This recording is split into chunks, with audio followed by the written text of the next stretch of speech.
श्रीमद् वाल्मीकि रामायण। जय राम जय जय राम। पिछले भाग में हमने जाना लक्ष्मण और सीता सहित श्री राम का प्रयाग में गंगा यमुना संगम के समीप भारद्वाज आश्रम में जाना, मुनि के द्वारा उनका अतिथि सत्कार, उन्हें चित्रकूट पर्वत पर ठहरने का आदेश तथा चित्रकूट की महत्ता एवं शोभा का वर्णन। अब आगे पंचाशः सर्गः। भरद्वाज जी का श्री राम आदि के लिए स्वस्ति वाचन करके उन्हें चित्रकूट का मार्ग बताना, उन सब का अपने ही बनाए हुए बेड़े से यमुना जी को पार करना, सीता की यमुना और श्यामवट से प्रार्थना, तीनों का यमुना के किनारे के मार्ग से 1 कोस तक जाकर वन में घूमना फिरना, यमुना जी के समतल तट पर रात्रि में निवास करना, उस आश्रम में रात भर रहकर शत्रुओं का दमन करने वाले वे दोनों राजकुमार महर्षि को प्रणाम करके चित्रकूट पर्वत पर जाने को उद्यत हुए। उन तीनों को प्रस्थान करते देख महर्षि ने उनके लिए उसी प्रकार स्वस्ति वाचन किया जैसे पिता अपने औरस पुत्रों को यात्रा करते देख उनके लिए मंगल सूचक आशीर्वाद देता है। तदनंतर महातेजस्वी महामुनि भारद्वाज ने सत्य पराक्रमी श्री राम से इस प्रकार कहना आरंभ किया। नरश्रेष्ठ, तुम दोनों भाई गंगा और यमुना के संगम पर पहुंचकर, जिसमें पश्चिम मुखी होकर गंगा मिलती है, उस महानदी यमुना के निकट जाना। रघुनंदन, तदनंतर गंगा जी के जल के वेग से अपने प्रवाह के प्रतिकूल दिशा में मुड़ी हुई यमुना के पास पहुंचकर लोगों के आने जाने के कारण उनके पद चिन्हों से चिन्हित हुए अवतरण प्रदेश अर्थात पार उतरने के लिए उपयोगी घाट को अच्छी तरह देखभाल कर वहां जाना और एक बेड़ा बनाकर उसी के द्वारा सूर्य कन्या यमुना के उस पार उतर जाना। तत्पश्चात आगे जाने पर एक बहुत बड़ा बरगद का वृक्ष मिलेगा जिसके पत्ते हरे रंग के हैं। वह चारों ओर से बहुसंख्यक दूसरे वृक्षों द्वारा घिरा हुआ है। उस वृक्ष का नाम श्यामवट है। उसकी छाया के नीचे बहुत से सिद्ध पुरुष निवास करते हैं। वहां पहुंचकर सीता दोनों हाथ जोड़कर उस वृक्ष से आशीर्वाद की याचना करे। यात्री की इच्छा हो तो उस वृक्ष के पास जाकर कुछ काल तक निवास करे अथवा वहां से आगे बढ़ जाए। श्यामवट के 1 कोस दूर जाने पर तुम्हें नीलवन का दर्शन होगा। वहां सल्लकी अर्थात चीड़ और बेर के भी पेड़ मिले हुए हैं। यमुना के तट पर उत्पन्न हुए बांसों के कारण वह और भी रमणीय दिखाई देता है। यह वही स्थान है जहाँ से चित्रकूट को रास्ता जाता है। मैं उस मार्ग से कई बार गया हूँ। वहाँ की भूमि कोमल और दृश्य रमणीय है। उधर कभी दावानल का भय नहीं होता है। इस प्रकार मार्ग बताकर महर्षि भारद्वाज लौटने लगे। तब श्री राम ने तथास्तु कहकर उनके चरणों में प्रणाम किया और कहा, अब आप आश्रम को लौट जाइए। उन महर्षि के लौट जाने पर श्री राम ने लक्ष्मण से कहा, सुमित्रानंदन, तुम्हारा कल्याण हो। ये मुनि हमारे ऊपर जो इतनी कृपा रखते हैं, इससे जान पड़ता है कि हम लोगों ने पहले कभी महान पुण्य किया है। इस प्रकार बातचीत करते हुए वे दोनों मनस्वी पुरुष सिंह सीता को ही आगे करके यमुना नदी के तट पर गए। वहाँ कालंदी का स्रोत बड़ी तीव्र गति से प्रवाहित हो रहा था। वहां पहुंचकर वे इस चिंता में पड़े कि कैसे इस नदी को पार किया जाए, क्योंकि वे तुरंत ही यमुना जी के जल को पार करना चाहते थे। फिर उन दोनों भाइयों ने जंगल के सूखे काठ बटोरकर उन्हीं के द्वारा एक बहुत बड़ा बेड़ा तैयार किया। वह बेड़ा सूखे बाणों से व्याप्त था और उसके ऊपर खस बिछाया गया था। तदनंतर पराक्रमी लक्ष्मण ने बेंत और जामुन की टहनियों को काटकर सीता के बैठने के लिए एक सुखद आसन तैयार किया। दशरथ नंदन श्री राम ने लक्ष्मी के समान अचिंत्य ऐश्वर्य वाली अपनी प्रिया सीता को, जो कुछ लज्जित सी हो रही थी, उस बेड़े पर चढ़ा दिया और उनके बगल में वस्त्र एवं आभूषण रख दिए। फिर श्री राम ने बड़ी सावधानी के साथ खंती अर्थात कुदारी और बकरे के चमड़े से मढ़ी हुई पिटारी को भी बेड़े पर ही रखा। इस प्रकार पहले सीता को चढ़ाकर वे दोनों भाई दशरथ कुमार श्री राम और लक्ष्मण उस बेड़े को पकड़कर खेने लगे। उन्होंने बड़े प्रयत्न और प्रसन्नता के साथ नदी को पार करना आरंभ किया। यमुना की बीच धारा में आने पर सीता ने उन्हें प्रणाम किया और कहा, देवी, इस बेड़े द्वारा मैं आपके पार जा रही हूँ।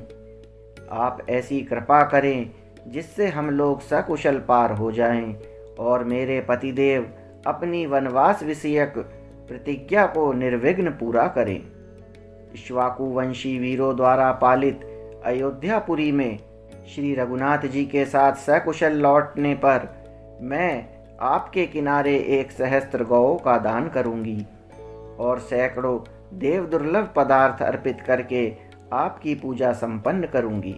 इस प्रकार सुंदरी सीता हाथ जोड़कर यमुना जी से प्रार्थना कर रही थी। इतने में ही वे दक्षिण तट पर जा पहुंची। इस तरह उन तीनों ने उसी बेड़े द्वारा बहुसंख्यक तटवर्ती वृक्षों से सुशोभित और तरंगमालाओं से अलंकृत शीघ्रगामिनी सूर्य कन्या यमुना नदी को पार किया। पार उतरकर उन्होंने बेड़े को तो वहीं तट पर छोड़ दिया और यमुना तटवर्ती वन से प्रस्थान करके वे हरे हरे पत्तों से सुशोभित शीतल छाया वाले श्याम वट के पास जा पहुँचे। वट के समीप पहुंचकर विदेह नंदिनी सीता ने उसे मस्तक झुकाया और इस प्रकार कहा, महावृक्ष, आपको नमस्कार है। आप ऐसी कृपा करें जिससे मेरे पतिदेव अपने वनवास विषयक व्रत को पूरा करें। हम लोग वन से सकुशल लौटकर माता कौसल्या तथा यशस्विनी सुमित्रा देवी का दर्शन कर सकें। इस प्रकार कहकर मनस्विनी सीता ने हाथ जोड़े हुए उस वृक्ष की परिक्रमा की। सदा अपनी आज्ञा के अधीन रहने वाली प्राण प्यारी सती साध्वी सीता को श्यामवट से आशीर्वाद की याचना करती देख श्री राम ने लक्ष्मण से कहा, भरत के छोटे भाई नरश्रेष्ठ लक्ष्मण, तुम सीता को साथ लेकर आगे आगे चलो और मैं धनुष धारण किए पीछे से तुम लोगों की रक्षा करता हुआ चलूंगा। विदेह कुल नंदिनी जनक दुलारी सीता जो फल या फूल मांगे अथवा जिस वस्तु को पाकर इनका मन प्रसन्न रहे, वह सब इन्हें देते रहो। अबला सीता एक एक वृक्ष झाड़ी अथवा पहले की ना देखी हुई पुष्प शोभित लता को देखकर उसके विषय में श्री राम जी से पूछती थी तथा लक्ष्मण सीता के कथनानुसार तुरंत ही भांति भांति के वृक्षों की मनोहर शाखाएं और फूलों के गुच्छे ला ला कर उन्हें देते थे। उस समय जनक राजकिशोरी सीता विचित्र वालुका और जल राशि से सुशोभित तथा हंस और सारसों के कलनाद से मुखरित यमुना नदी को देखकर बहुत प्रसन्न होती थी। इस प्रकार 1 कोस की यात्रा करके दोनों भाई श्री राम और लक्ष्मण प्राणियों के हित के लिए मार्ग में मिले हुए हिंसक पशुओं का वध करते हुए यमुना तटवर्ती वन में विचरने लगे। उदार दृष्टि वाले वे सीता, लक्ष्मण और श्री राम मोरों के झुंड की मीठी बोली से गूंजते तथा हाथियों और वानरों से भरे हुए उस सुंदर वन में घूम फिरकर शीघ्र ही यमुना नदी के समतल तट पर आ गए और रात में उन्होंने वहीं निवास किया। षट्पंचाशः सर्ग। वन की शोभा देखते दिखाते हुए श्री राम आदि का चित्रकूट में पहुंचना। वाल्मीकि जी का दर्शन करके श्री राम की आज्ञा से लक्ष्मण द्वारा पर्णशाला का निर्माण तथा उसकी वास्तु शांति करके उन सब का कुटी में प्रवेश। तदनंतर रात्रि व्यतीत होने पर रघुकुल शिरोमणि श्री राम ने अपने जागने के बाद वहाँ सोए हुए लक्ष्मण को धीरे से जगाया और इस प्रकार कहा, शत्रुओं को संताप देने वाले सुमित्रा कुमार, मीठी बोली बोलने वाले शुक पिक आदि जंगली पक्षियों का कलरव सुनो। अब हम लोग यहाँ से प्रस्थान करें, क्योंकि प्रस्थान के योग्य समय आ गया है। सोए हुए लक्ष्मण ने अपने बड़े भाई द्वारा ठीक समय पर जगा दिए जाने पर निद्रा, आलस्य तथा राह चलने की थकावट को दूर कर दिया। फिर सब लोग उठे और यमुना नदी के शीतल जल में स्नान आदि करके ऋषि मुनियों द्वारा सेवित चित्रकूट के उस मार्ग पर चल दिए। उस समय लक्ष्मण के वहां से प्रस्थित होते हुए श्री राम ने कमल नयनी सीता से इस प्रकार कहा, विदेह राजनंदिनी, इस वसंत ऋतु में सब ओर खिले हुए इन पलाश वृक्षों को तो देखो। ये अपने ही पुष्पों से पुष्पमालाधारी से प्रतीत होते हैं और उन फूलों की अरुण प्रभा के कारण प्रज्वलित होते से दिखाई देते हैं। देखो, ये भिलावे और बेल के पेड़ अपने फूलों और फलों के भार से झुके हुए हैं। दूसरे मनुष्यों का यहाँ तक आना संभव न होने से ये उनके द्वारा उपयोग में नहीं लाए गए हैं। अतः निश्चय ही इन फलों से हम जीवन निर्वाह कर सकेंगे। फिर लक्ष्मण से कहा, लक्ष्मण देखो, यहाँ के एक एक वृक्ष में मधुमक्खियों द्वारा लगाए और पुष्ट किए गए मधु के छत्ते कैसे लटक रहे हैं। इन सब में एक एक द्रोण अर्थात 16 सेर मधु भरा हुआ है। वन का यह भाग बड़ा ही रमणीय है। यहाँ फूलों की वर्षा सी हो रही है। सारी भूमि पुष्पों से आच्छादित दिखाई देती है। इस वन प्रांत में यह चातक पी कहाँ की रट लगा रहा है। उधर वह मोर बोल रहा है, मानो पपीहे की बात का उत्तर दे रहा हो। यह रहा चित्रकूट पर्वत। इसका शिखर बहुत ऊंचा है। झुंड के झुंड हाथी उसी ओर जा रहे हैं और वहाँ बहुत से पक्षी चहक रहे हैं। तात, जहाँ की भूमि समतल है और जो बहुत से वृक्षों से भरा हुआ है, चित्रकूट के उस पवित्र कानन में हम लोग बड़े आनंद से विचरेंगे। सीता के साथ दोनों भाई श्री राम और लक्ष्मण पैदल ही यात्रा करते हुए यथा समय रमणीय एवं मनोरम पर्वत चित्रकूट पर जा पहुँचे। वह पर्वत नाना प्रकार के पक्षियों से परिपूर्ण था। वहाँ फल मूलों की बहुतायत थी और स्वादिष्ट जल पर्याप्त मात्रा में उपलब्ध होता था।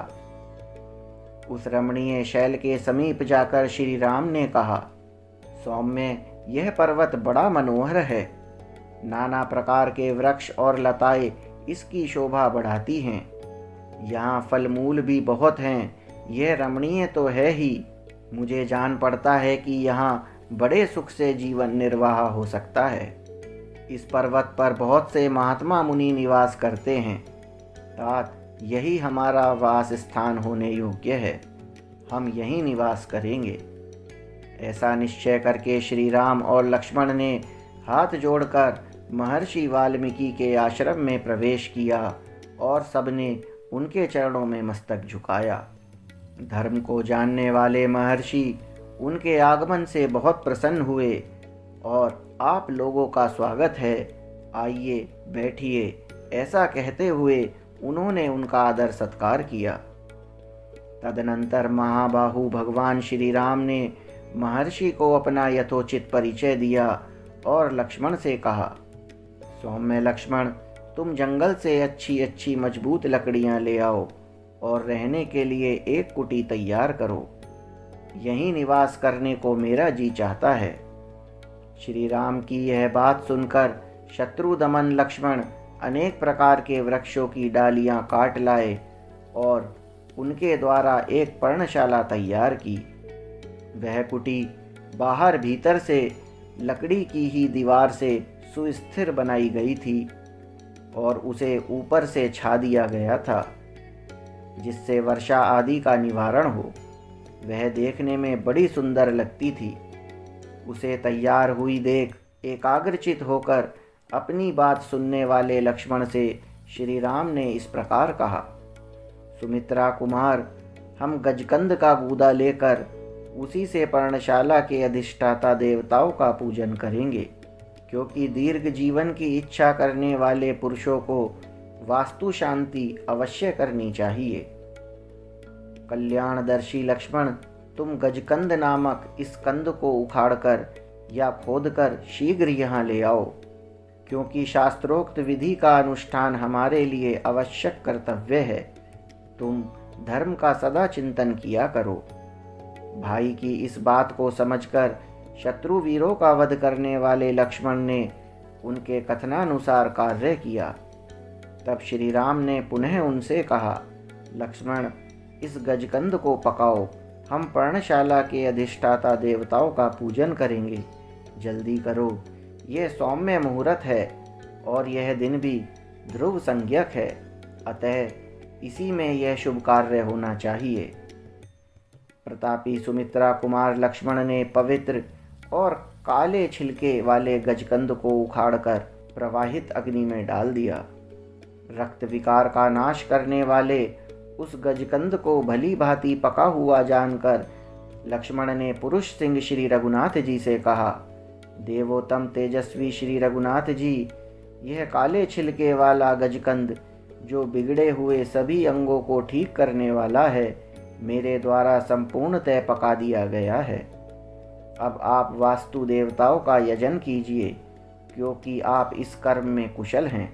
सद्गुण संपन्न तथा जप कर्म के ज्ञाता श्री रामचंद्र जी ने स्नान करके शौच, संतोष आदि नियमों के पालन पूर्वक संक्षेप से उन सभी मंत्रों का पाठ एवं जप किया जिनसे वास्तु यज्ञ की पूर्ति हो जाती है। समस्त देवताओं का पूजन करके पवित्र भाव से श्री राम ने पर्णकुटी में प्रवेश किया। उस समय अमित तेजस्वी श्री राम के मन में बड़ा आह्लाद हुआ। तत्पश्चात बलि वैश्वदेव कर्म, रुद्र याग तथा वैष्णव याग करके श्री राम ने वास्तु दोष की शांति के लिए मंगल पाठ किया। नदी में विधि पूर्वक स्नान करके न्यायतः गायत्री आदि मंत्रों का जप करने के अनंतर श्री राम ने पंचसूना आदि दोषों की शांति के लिए उत्तम बलि कर्म संपन्न किया। श्री रघुनाथ जी ने अपनी छोटी सी कुटी के अनुरूप ही वेदी स्थलों, 8 दिक्पालों के लिए बलि समर्पण के स्थानों, चैत्यों अर्थात गणेश आदि के स्थानों तथा आयतनों अर्थात विष्णु आदि देवों के स्थानों का निर्माण एवं स्थापना की। वह मनोहर कुटी उपयुक्त स्थान पर बनी थी। उसे वृक्षों के पत्तों से छाया गया था और उसके भीतर प्रचंड वायु से बचने का पूरा प्रबंध था। सीता, लक्ष्मण और श्री राम सबने एक साथ उसमें निवास के लिए प्रवेश किया, ठीक वैसे ही जैसे देवता लोग सुधर्मा सभा में प्रवेश करते हैं। चित्रकूट पर्वत बड़ा ही रमणीय था। वहाँ उत्तम तीर्थों अर्थात तीर्थ स्थान, सीढ़ी और घाटों से सुशोभित माल्यवती अर्थात मंदाकिनी नदी बह रही थी, जिसका बहुत से पशु पक्षी सेवन करते थे। उस पर्वत और नदी का सानिध्य पाकर श्री रामचंद्र जी को बड़ा हर्ष और आनंद हुआ। वे नगर से दूर वन में आने के कारण होने वाले कष्ट को भूल गए। कथा अगले अंक में जारी रहेगी।